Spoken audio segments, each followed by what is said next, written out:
नमस्कार आदाब, मैं मोहम्मद फैसल हूँ। जेके न्यूज़ नेटवर्क में आपका स्वागत है।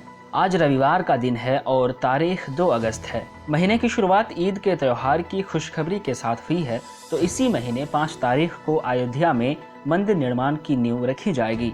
सोमवार को रक्षाबंधन भी है। ऐसे में हम उम्मीद करते हैं कि अगस्त महीना शानदार गुजरे, कोरोना के प्रकोप से राहत मिले और जिंदगी फिर डर्रे पर चल पड़े। इन सब के साथ अब आगे बढ़ते हैं और ऐसे खबरों की ओर चलते हैं जिन्होंने ईद के दिन भी हलचल बनाए रखी।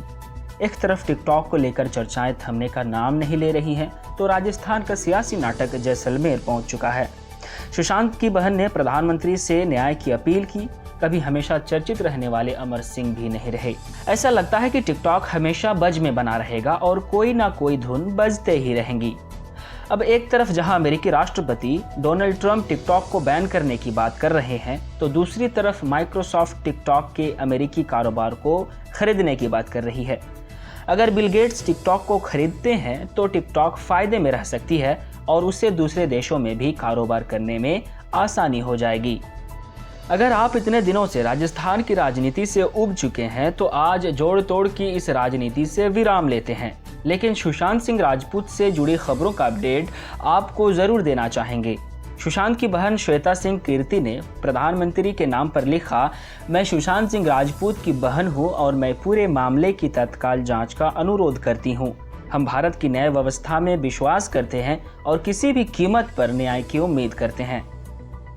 अब हम एक ऐसे शख्स की बात करते हैं जो हमेशा किसी न किसी वजह से चर्चाओं में बने रहते थे। शनिवार को उन्होंने इस दुनिया को हमेशा के लिए अलविदा कह दिया। हम बात कर रहे हैं अमर सिंह, जो कभी मुलायम सिंह के बेहद करीबी थे। 6 महीने से सिंगापुर में उनका किडनी का इलाज चल रहा था। अमर 2002 और 2008 में भी राज्यसभा के लिए चुने गए। अमिताभ बच्चन परिवार से भी अमर के बेहद करीबी रिश्ते रहे हैं। अब एक ग्राउंड रिपोर्ट की ओर चलते हैं और बात करते हैं ऐसे बच्चों की जो सीखने और पढ़ने की धुन में कोरोना को मात दे रहे हैं। कश्मीर में ज़्यादातर बच्चों के पास ना तो मोबाइल है और ना ही उनके घर तक मोबाइल नेटवर्क की पहुंच है।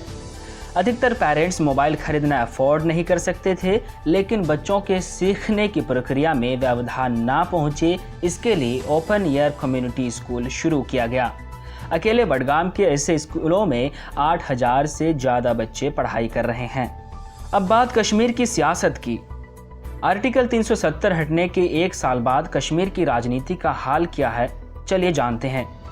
पिछले साल 5 अगस्त 2019 को केंद्र सरकार ने जम्मू कश्मीर को 2 यूनियन टेरिटरीज लद्दाख और जम्मू कश्मीर में बांट दिया था।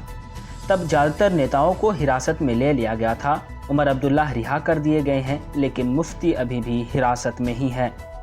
पीडीपी इस समय मुश्किल दौर से भी गुजर रही है। पार्टी के कई नेता अल्ताफ बुखारी की पार्टी जम्मू कश्मीर अपनी पार्टी में शामिल हो गए हैं।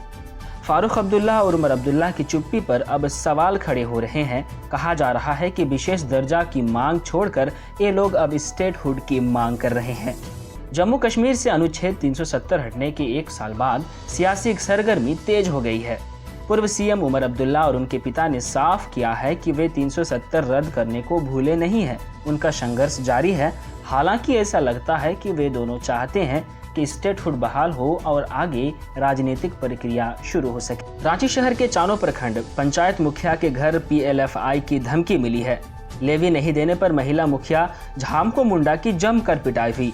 घटना बीते रात की है। करीब 1 सप्ताह पहले उन्हें जान से मारने की धमकी मिली थी। आज के लिए बस इतना ही। आप जेके न्यूज़ नेटवर्क से बने रहें और हमारा सहयोग करें। धन्यवाद।